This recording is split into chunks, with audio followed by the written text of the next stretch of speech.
Hi everyone. Well, we'll get started. Thanks for coming along to today's Smart Talk. It's my pleasure to welcome back to the AOS Alexis Lebedew. So Alexis spent a long time at the AOS as a performance analyst, then moved back home to Adelaide with beach volleyball, and there's probably some stuff in between there, and all of a sudden cropped up in athlete pathways for Gymnastics Australia.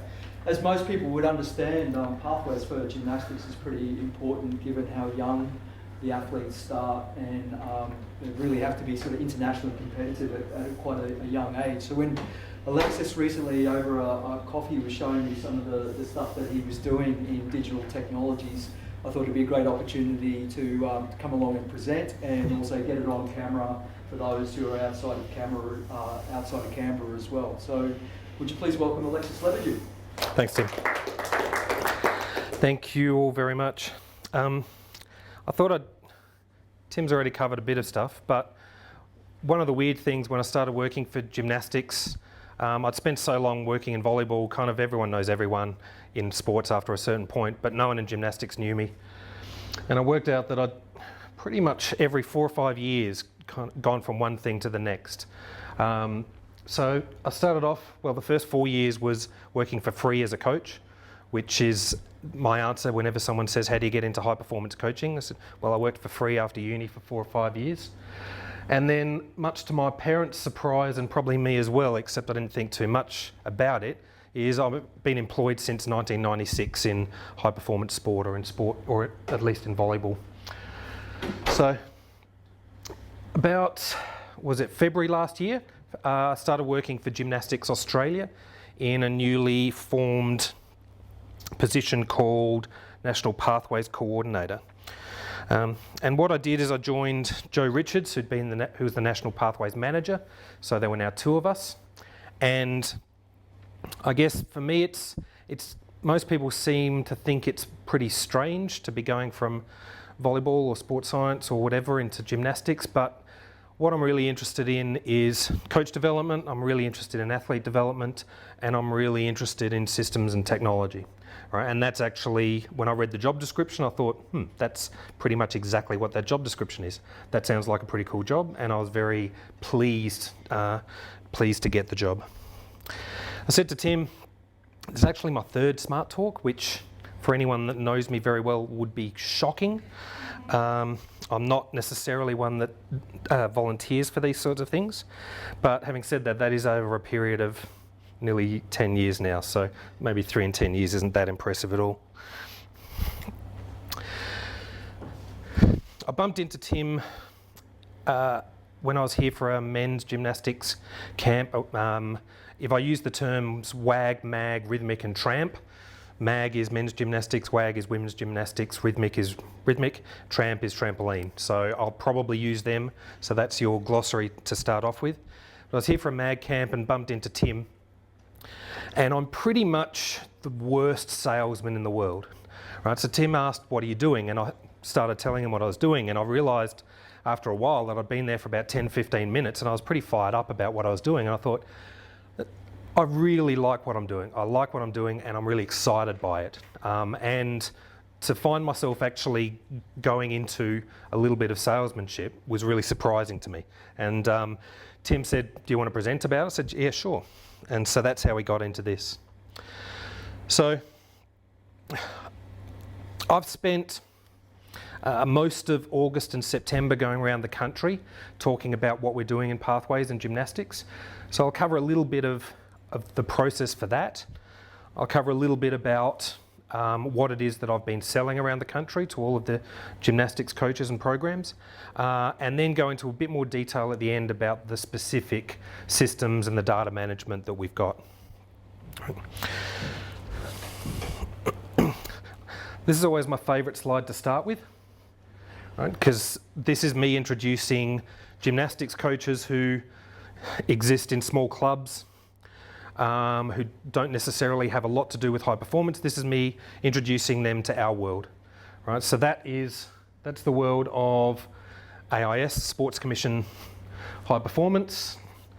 It's an awful lot of effort to say we want better coaches and we want more of them, right? That's the fundamental work that I'm doing. We want more coaches and we want them to be better. And if we do that, then the athletes will come through.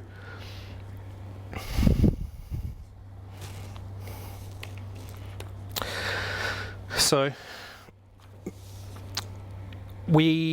at the beginning of this year, we actually added an extra area to our Pathways team, and that's Bree Bryant, former Olympic medalist in diving, and that's specifically with the Spin to Win project. Spin to Win project is a collaborative project with Diving Australia and the Olympic Winter Institute, and it's really a way of helping direct and formalising a process of transfer of good quality athletes who have a strong gymnastics background across into aerial sports and also into diving, right? And it's a way to, Bree's main job from that perspective is to keep track of who is finishing up with gymnastics for whatever reason, and then to present them with some options, right? And the key is to make sure that there's a good, sensible transfer to go across.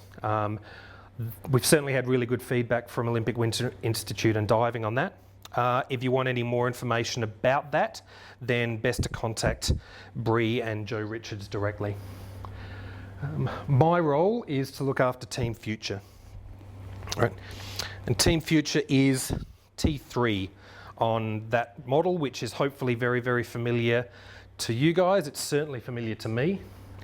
And this is actually, I was at a workshop a couple of months ago, an AIS Pathways workshop, and we were talking a lot about how to sell Pathways, how to present it to people. And there's a much, much more complicated model than that.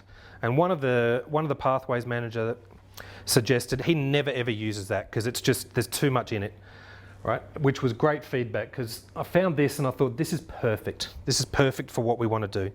So whenever I'm talking to any of the coaches, program managers, state association staff, right, this is the key for the high performance pathway. Right? We have a lot of people, all sports have a lot of people in foundation, in F3, right? And it's the lifeblood of all sporting organisations. It's the people that are there, they love doing it, they love being involved, they love training or coaching or volunteering, and they're going to keep on doing it. Right? But the high performance pathway actually starts at the top. Right? So what we talk about in gymnastics is that mastery is the goal. If you're working towards mastery, if your goal is mastery, if your intent is towards mastery, then you're on the high performance pathway as a coach or an athlete. Right? If it's not, then you're not. That's okay. And they're still hugely important to all organisations, right? But unless you're working towards mastery, which is medals in consecutive quads in World Championships or Olympics, then you're not on the high performance pathway. And we're really clear about that. Right, so there's a door prize for anyone that knows the 2 gymnastics athletes who've achieved mastery level according to this. There isn't really a door prize, by the way. I did, in the presentation I did, we had door prizes for it. But anyone? Sorry, from Australia. Nope. One, Phil Rizzo, yes. Yep, Proshi's the other one, Prashanth. Both of them got medals in World Championships across 2 different quads. Unfortunately, not Olympics, but that's the definition. So the point being, it's really, really hard to do, certainly, but it's really, really possible too, because we've done it. We've done it before.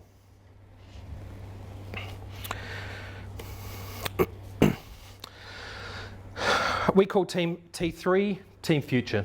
Team Future is our branded area for anyone in that T3 area. Right. We have 2 key areas, as I said before. We want to develop coaches. Right? We need to develop our coaches at the local level in the daily training environment in order to develop the athletes. Right? We have a MAG centralised program from a certain point, but we don't have centralised programs. We need to make sure that the fundamentals are being taught as well as possibly can. Right, obviously then, we're also looking at athlete development, and that's across a range of different areas. So it's not about competition results only. It's not about skills development only. It's not about mental skills or physical only, right? We're trying to look at as comprehensive a way of both identifying and tracking talent as we possibly can. Right. And the tool we're using for this is we've called the virtual assessment tool. It's an online tool, and I'll talk a lot more about that later. So for coach development, one of the things that I loved when I started working with gymnastics is the way gymnastics camps work, right? And because of the close link between coaches and athletes in gymnastics, if an athlete comes to a camp, so does the coach, right? And the first time I heard that, I thought that is incredible, because that means that every single camp we have access to the coaches of all of those athletes. We have an opportunity to develop those coaches, and that's certainly not, I guess, what I've been used to in other sports. Right. So in all of our camps, we have 2 camps each for Team Future, MAG, WAG, Rhythmic and Tramp, so that's 8 camps per year. So we have the opportunity to access those coaches twice a year. So the camps are very, very heavily focused on coach development. We've put together a 4-year curriculum, because that's basically the lifespan of an athlete in T3, so we're not repeating ourselves. We've got a 4-year curriculum of activities for each camp. Some of them we repeat every time, some of them we'll just do once every 4 years, right? But we're specifically focusing on that. Right? We know that if you get a group of talented kids together and you train them twice a day for 3 days, 4 days, whatever, then they're going to get better. Right? We know that that's going to happen, right? What we're focusing on is making sure that we're getting the most improvement from the coaches, the most development from the coaches, right? And it's really it's a mindset. What happens mostly in camps is everything revolves around the training session, and you kind of squeeze everything else in around it. What we're saying is, if we're running out of time for something, then we'll condense training to make sure we get the most coach development rather than the other way around. Right? So it's really a different mindset.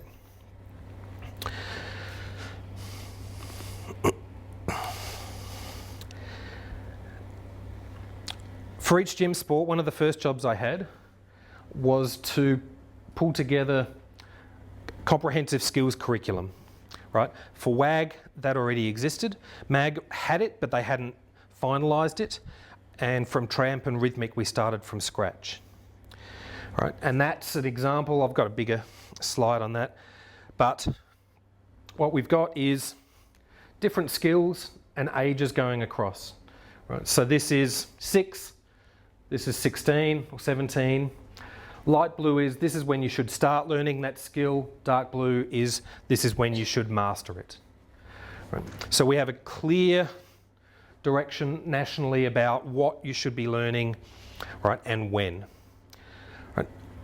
Like I said, that already existed, but what we've done is we've built it into our virtual assessment tool, so now we're actually tracking it as well. Right.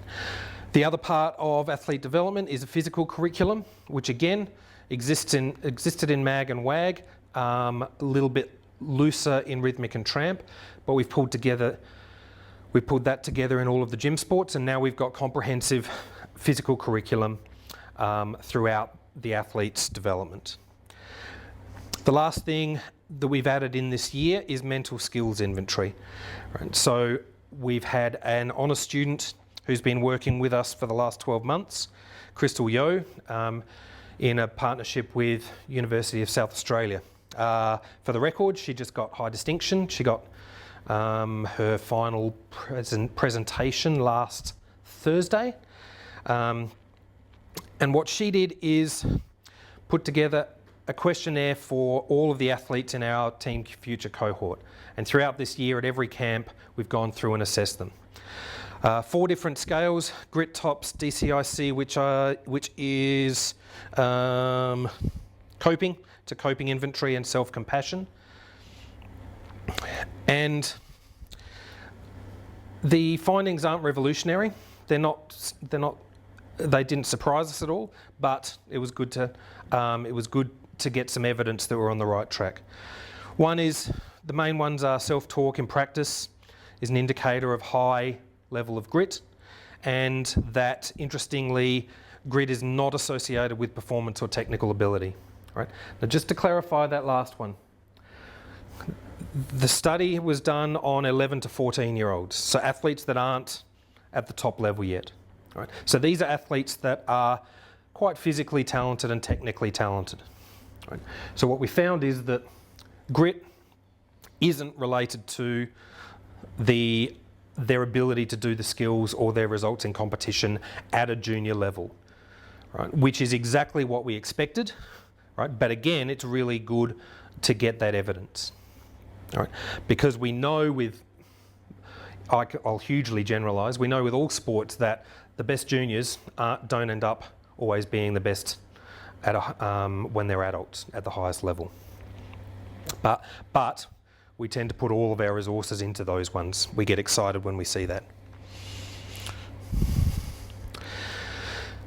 Now,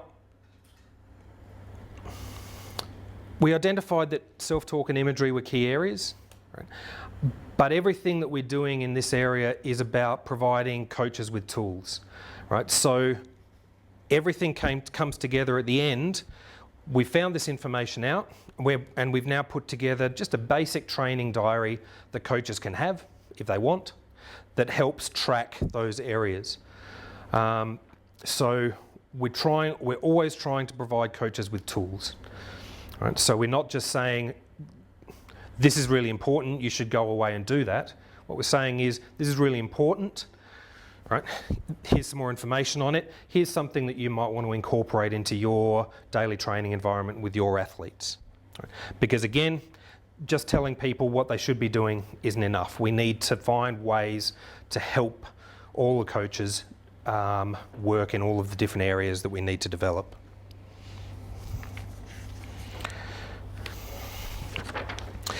So technical skills. Right, like I said, we've got skills curriculum. This is the top half of a poster. We put together posters for all of the curriculums, A4 pages that people can get for free, that you can then print up if you like. Basically, every apparatus for each of the gym sports has a page. In WAG, there are 4 pages plus a fundamental section. WAG have 461 ideal skills, but that is, again, over a 10-year period. WAG have 280 odd, Rhythmic have in the 500s, but we're looking at cutting that down at the moment. But the process we went through with these is, we got the best coaches, the top coaches in Australia, sat down and worked out, this is the process of development for these complicated skills. These are the fundamentals. This is when you need to start learning them in order to be able to put together a complicated routine when you're 25. Right? So that was the process. We then engaged with international experts who went through that list with us. We sat down with them. They provided feedback. Generally, we took on that feedback. We didn't necessarily always, right? But we got external verification of the skills curriculum. Right? So we put a lot of effort into developing this skills curriculums in each of the gym sports. Right? But just having that, I mean, really telling someone that that's what they should do, that's not nearly enough. The second step is the virtual assessment tool. So I put together this slide about 18 months ago, trying to represent what we were talking about. So the idea is we have our skills curriculum. So we know we have our list of skills that we want each athlete to be doing. The coach, wherever they are, they pull out their phone, iPad, whatever, take a video of the skill.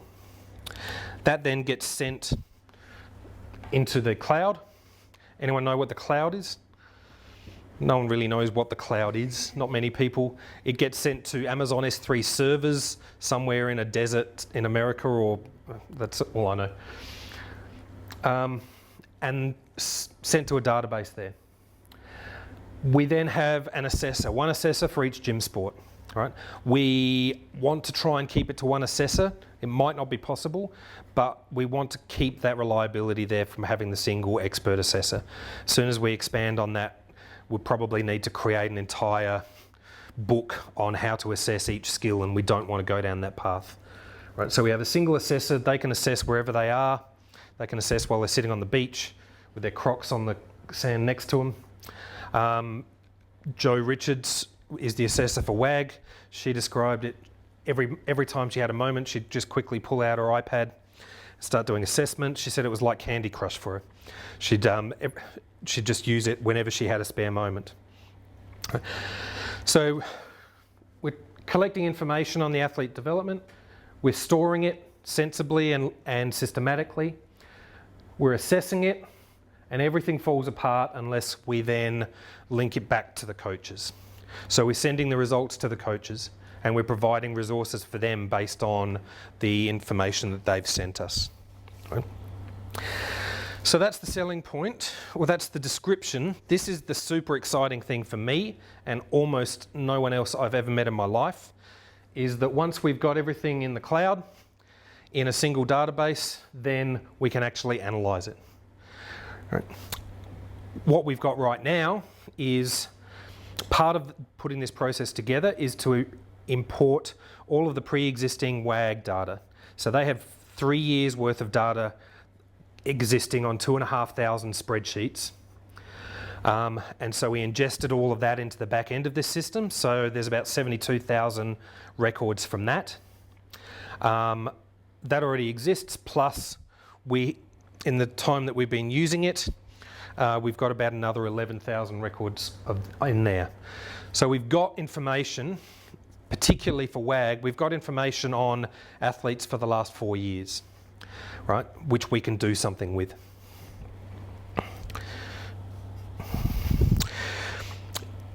In terms of just setting up the data structure, Jono over there doing whatever it is he's doing, let's say it's a cartwheel, he has his Gymnastics Australia ID number as his unique identifier. Right, so every athlete, every program and every coach, we've pulled their ID number out of the gymnastics database, right? And so we have unique identifiers that can link with any data from the gymnastics database, which keeps records of all competition, camp attendances, all of that sort of internal stuff. Right?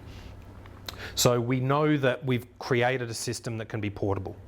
So we created data that can be portable. And if it's portable, then we can investigate relationships with other data sets. All right, so I did have a really cool app that would mirror my phone, so I could show you what was happening on my phone. Couldn't get it to work today. So what happens is the screen on the left is what happens when the coach logs on to their phone. They've got an app. Well, it's not an app, it's actually a bookmark, but coaches like the idea of having an app, so we just keep calling it an app. They have a list of their athletes. They can see all of their athletes. They pick the athlete, then they have all of those skills for that particular gym sport, and they select from there. Choose a file, and that opens up the camera. So you can then video, press submit, and it uploads immediately. Right? Most of the clips are 3, 4, 5 seconds, right? So it really doesn't take very long at all. One thing, we've actually found some problems with Android and also with the new iPhones is because it can take higher resolution, some of the file sizes have become really, really big because coaches think, well, having higher resolution, that's going to be better. It's not always better. In fact, my recommendation is always that you want to have the lowest possible resolution that you can, that the assessor will be able to see what they need to see. Right? That's a way to keep file sizes down. Right? So this athlete is submitted, their handstand, that's probably WAG athletes, they need to do it for 60 seconds. Okay. It gets submitted. An assessor logs on. All the assessor sees is the name, the skill.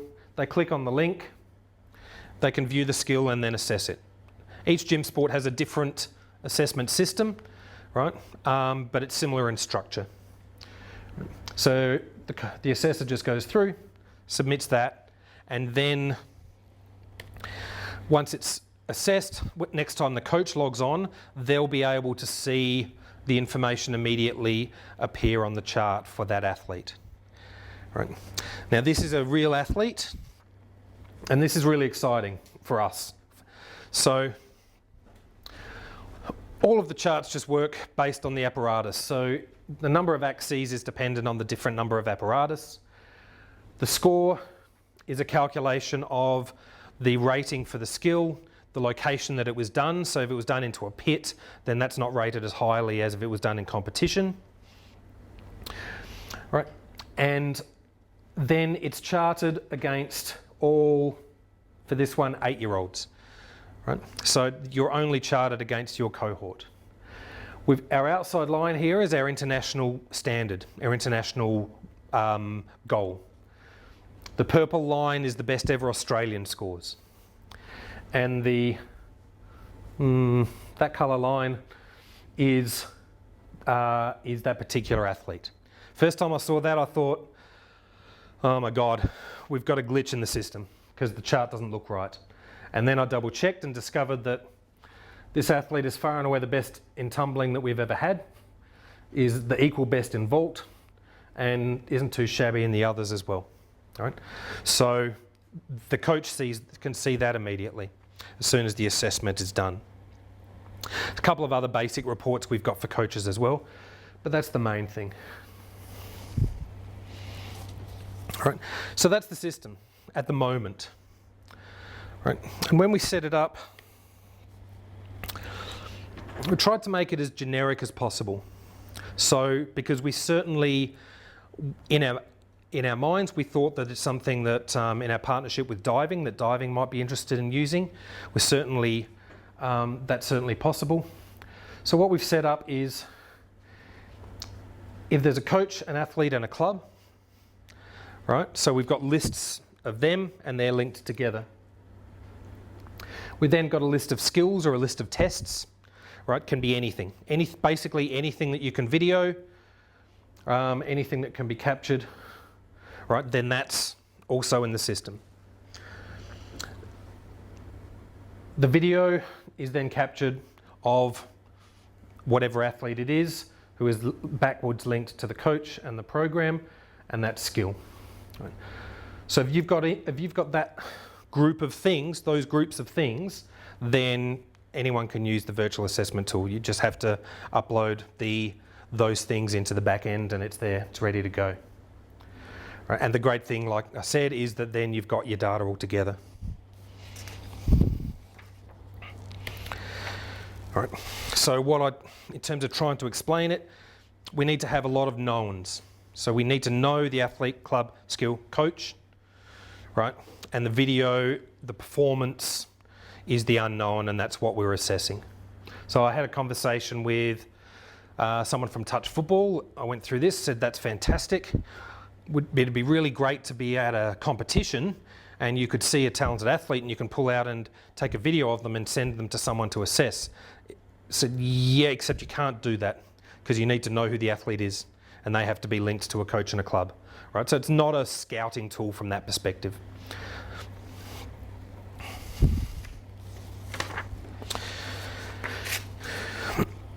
So to link this back to the camps that we have are Team Future camps. They're not youth camps, they're not national squad camps, they're Team Future camps. They're designed for people who are involved in the Team Future program. And the Team Future program involves the ideal skills and the virtual assessment tool. Right. Invitations to the camps are based on athletes' scores on the ideal skills. Right. So roughly we have, if it's a camp of 40, then we'll have 10, 11-year-olds, 10, 12, 10, 13, 10, 14, very roughly. Right. And it'll be based on their progress along the skills curriculum. Right. So in terms of coach development, to go back to the very first step, right, where we have The coaches who are working with those athletes on those skills, we have access to them twice a year, every year, right? Which gives us the opportunity to connect with them and to develop them. And there's a fairly significant changeover. So normally the top athletes will be fairly consistent, but there's a bit of variation in the bottom. So we've got a constant mix of coaches that we're working with and that we're trying to engage with. So far, I was talking to the developer recently, and I told him that we had over 13,000 videos in the system, and he was completely blown away, which kind of worried me a bit. I'm not sure if he was blown away because the system was handling it or just that we were using it that much. Hopefully it's because we were using it that much. So 13,000 videos, 413 athletes. All right. And the key is every single athlete on the high performance pathway is in this system and we're tracking, right? Which at the moment is 413. Right, so we think around 500 athletes around the country we're constantly tracking. And that's in 3 months. So just so you know, our process for any given camp that we have, 10 weeks out from the camp is the deadline to submit video. That gives a 2-week window for the assessor to assess any outstanding videos. 8 weeks out, we send out the invitations. And then 2 weeks out, we send out more information, right? So we have a very set process for those camps, right?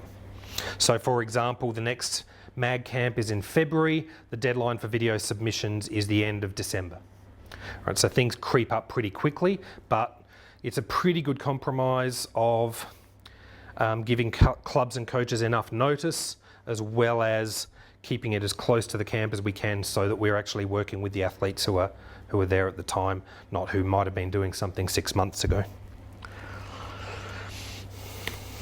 So we've just gone through our scoping process for version 2 of this.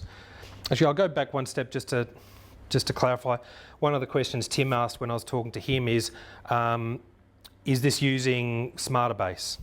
The answer is no. We actually put out for tender, and from talking to a number of people, including people within AIS, we didn't go with SmarterBase as our option, right? But again, from talking to Todd, one of the things that we've built in is we have the ability to import this data into SmarterBase once athletes progress from this system into the AMS and into more senior level systems in the AIS. Right, so we can pull that data in if we want. Again, because it's very well structured, and we've got unique identifiers for people. So it's an easy process. Right, so again, we're scoping. We're adding in a physical testing component. So we have physical testing for all of the gym sports. We're adding the ability to do that online as well. At the moment, we do physical testing in all of our camps, which is good. I think it's a really good focus for the camps. But the reality is, right now in all of our gym sports, and this is probably pretty similar for most sports, we're having a lot of trouble keeping our top athletes on the floor training. Right, so what we're going to work on is better physical base at a younger age, progressing through. Batch upload, so we're building in the ability to upload multiple videos at the same time. At the moment, you have to do it one at a time, which I personally feel horrible about. The reason that we don't have that now is because I didn't think of it. I remember I was so excited when the developer sent through a link to the system the first time. So I opened it up and I found a video on my desktop that was a couple of minutes long. And I linked it and I pressed go, and then I started watching the little blue line go across the screen. I thought, oh my God, this is going to take forever. Oh my God, we should have had a batch upload, but we didn't. So that's a big priority for the next version. We have mental skills inventory, we have competition results, and we're looking at ways to quantify coaching and clubs, and we're pulling that into the system as well. right? So the way we're doing that, that's just going to be ingesting a flat table, so there'll be an import process for it. So we're not entering into it, entering the data into the system. We're just using our existing systems. We've got a flat table with set columns, and we're building in ways to pull that data in. Competition results are just nationals though. We're building a dashboard to incorporate the PPI, which I'll cover in a second, and we're looking for collaborators, right? So we built it deliberately so that it was relatively easy if there's other sports that are interested in a similar sort of thing, right? We're kind of really pushing the boundaries of what development we can do. So we're really keen to find out if there's anyone else out there that thinks they might have some use for it, and we're very keen to talk to them. We might be able to work out ways to, I guess, for mutually beneficial. Right. So what are we going to do with all of this? This is where we're going. Right? We're not there yet, but everything that we're putting together has this in mind. Right? So we're looking at an athlete in a much more holistic way. So we're not just looking at how good their technique is. We're not just looking at who wins under 10s at nationals. Right? We're looking at 6 different areas. Right? And we have all of this now. Technical, we have ideal skills. We're tracking every athlete along the technical curriculum. Competition, we have competition results. We can export them out of the computer system at nationals, and we'll be able to ingest them into this system. Coaching, we're looking at having some sort of really basic way to quantify coaching. We're not sure what yet, but we know that someone like a Vlad or a Sergey, who coach here at MAG and who've coached world champions and Olympic gold medalists, they'd be at the top end, right? And everything would be going down from there. Clubs, again, we're looking at quantifying clubs. For example, a simple thing is some trampoline clubs, the roof is so low that the athletes can't really bounce too high, right? That's not ideal. So that's something that we look at. Having said that, 2 of the best vaulters in MAG come from a club that doesn't have a vault pit, right? They do all of their vaulting preparation onto mats, right? So, and that was how they developed, and they still end up being a couple of the best in the country, right? So, club, physical, again, we've got our physical curriculum, we're building it in, we're going to be tracking athletes along that. Something we're looking at is actually linking that together with the ideal skills. So are there skills that we are struggling to learn but that are related to poor or to insufficient development physically, right? We know that there are, but we want to actually really quantify those links. And mental skills. So from the work that Crystal's done, we've got a questionnaire that we'll be using at every camp based on what she found to be the significant areas for the athletes, right? So to go back to that, what we're doing is we've targeted skills that can be trained and developed. So with mental skills, we're only interested really in the ones that we can train. So we've got a questionnaire that are pulling those questions out so we can work out where someone's at and if they're progressing along those lines as well. Right. And the stacked bar, the concept that we're working at is that it's not just technical ability, it's not just competition results when we're identifying athletes at a younger age. Right. A lot of different things go towards being a high-level athlete, right? So what we're saying is, what we're looking for is a threshold. So we're saying, is there a threshold? Any combination of these different things, if they get over that line, then they're in the ballpark, right? Then what we can do is we can look at what do we need to do specific to that athlete to help get them further. Right, the first one's a pretty simple example. So good technically, excellent competition results, solid coaching and club, really great physically, really underdeveloped mental skills. Right? So with that athlete, we might say, okay, rather than train, we know they compete well, we know that they're really good learners, right, and that their coach is really good at teaching them the skills. So maybe we don't need to spend 30 hours a week training in the gym with this one. Maybe we spend 25 hours a week and we spend 5 hours a week working on mental skills. Or maybe 2 hours a week working on mental skills and 3 hours a week playing in the playground with their friends. Great mental skills, great physically, good coaching, right? So we just want to persevere with someone like that, right? So physically they're able to handle a good enough training load, they've got good quality coaching, they're tough, they're resilient, right? We want to persevere with them even though right now they're not great technically and they're not setting the world on fire competitively. Right. Athlete 3, similar sort of thing. Right, so these are imaginary athletes, but not all that imaginary. There's generally some people in mind. So that's where we're going. We're not there yet, right? But now, well, not now, as of June, September next year, all of that data is going to be in the same place. And so we're actually going to be able to work out, I'm sure many of you are thinking, how do you get all of that on the same graph? Don't know yet, right? But that's what we're going to be able to do it because we've got all the data in the same place. So we can work out what the maths in the background needs to be in order to get that profile. And then once we've worked that out, that profile will appear with the athlete whenever the coach logs on.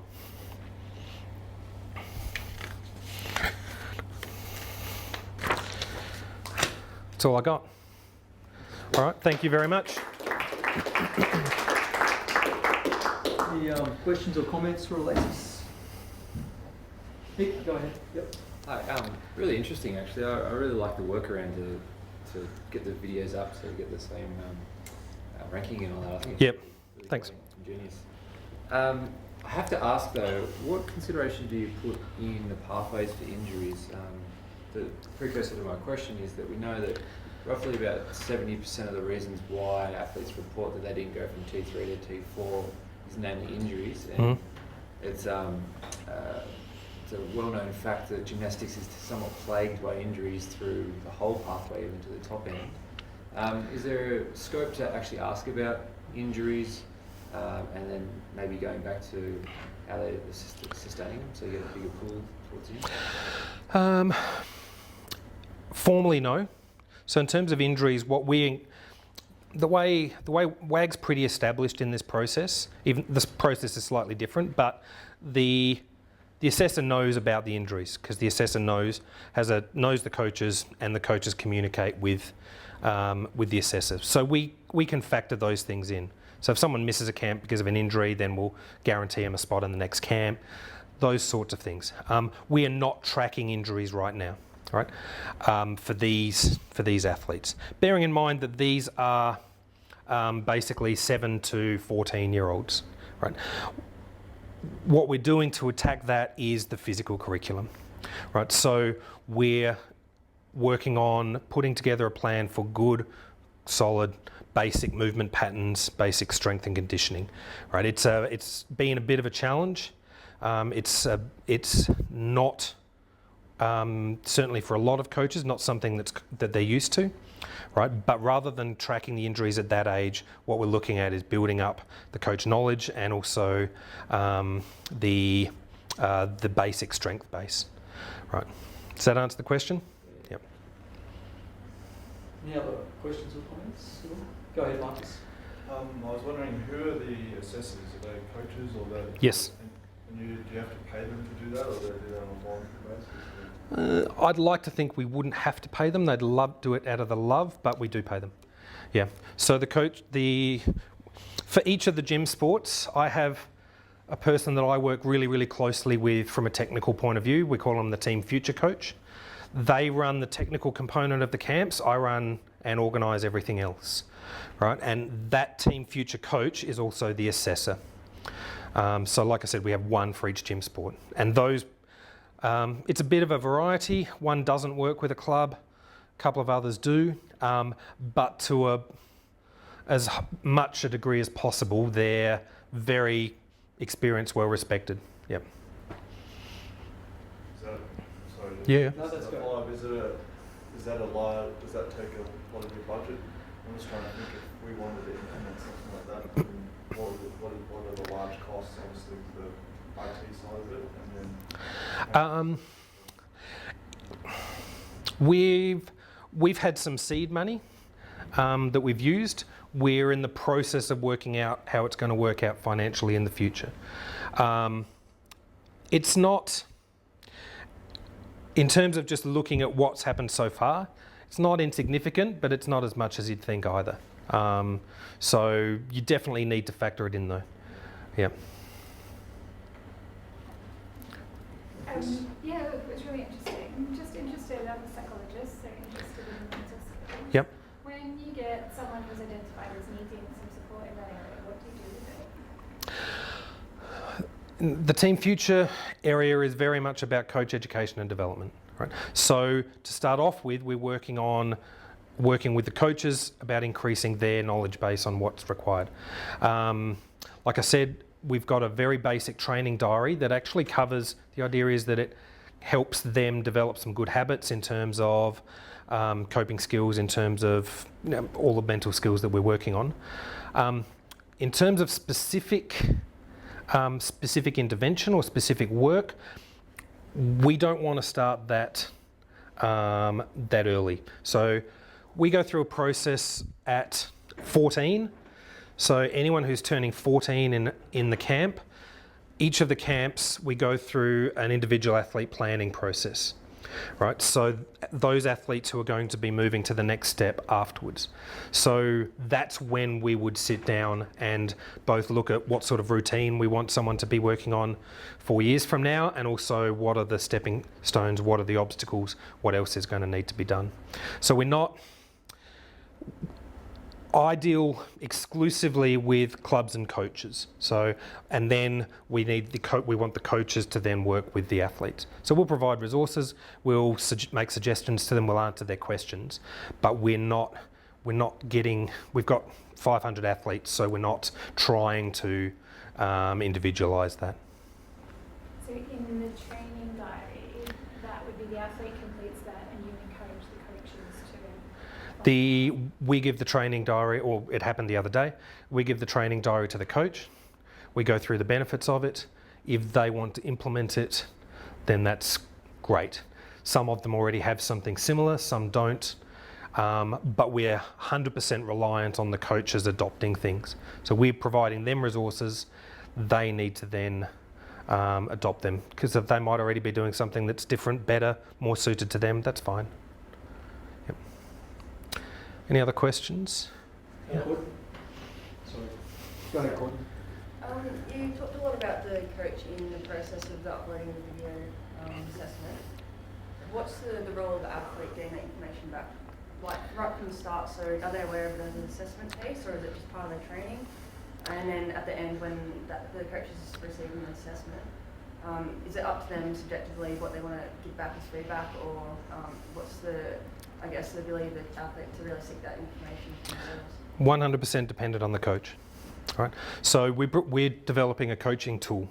So we're trying to provide resources back to the coach. The coach then uses that information however they like.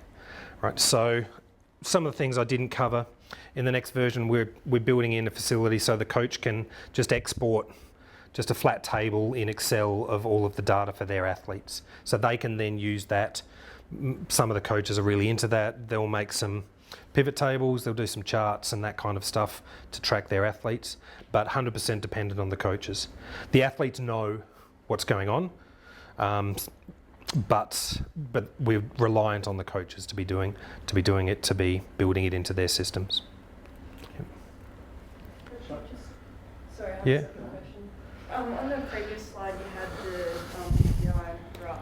Yep. I know you haven't formulated this yet, but how will you come up with the threshold line, and what's that based on? I can't tell you. it's going to have to be based on historical information, right? That's the only way. We can guess, we can look at who's good now, but the main thing will be looking at who's good now and looking at what they were like 4 years ago. So like normative data, like a database. Yeah. Yes. And that's the whole idea. So with WAG, we've got a fair bit of historical data on technical skills, right? But I remember, was it Patrick Hunt talking about when he was here 25 years ago and got asked about what sort of study would you like done. He said, oh, let's do a longitudinal study on, I think it's athlete injuries, was it? And he says, he's been saying the same thing every 5 years since. Right, we've got to start collecting that information so that 4 or 5 years from now we can actually make those decisions. You're right. I mean, I don't know how we're going to work out what the threshold is, but I'm excited to find out. Well, firstly, just to follow up on Courtney's question, if the whole system's effectiveness is dependent on the individual coaches and the feedback they provide and their uptake, etc., have you thought about how you might actually monitor what that impact has been is just to test how effective it is and whether there are flaws with that reliance and you can do anything about ensuring that the coaches are actually following up as you want them to? No. We haven't yet. So some of that stuff will come out in camps, I think. We'll be able to see who's doing what. For example, training diaries. If more and more athletes start bringing training diaries to camps, right, and some don't, then we'll be able to see what's happening in those clubs and we can then address it on a case-by-case basis. But right now, we're choosing to trust the coaches, right, and to provide them with help and them with development, right. We're not looking at intervening at that level. At a higher level, then that's a different question. Yep. So my other question was, you talked about the fact that you're looking for collaborators from other sports. Have you had conversations with other sports about this yet? Talked a little to diving. I had a conversation with touch footy. I met with volleyball coaches last week.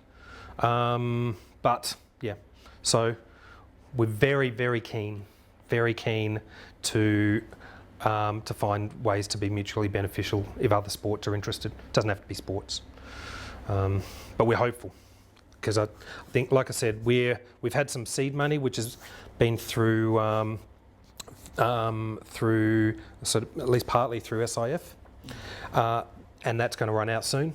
So we're keen to be able to continue to develop things. If you've got any ideas, let us know. Anyone at all. Any last questions or comments? Okay. If not, would you please thank All right, Alexis? thank you very much. Yeah.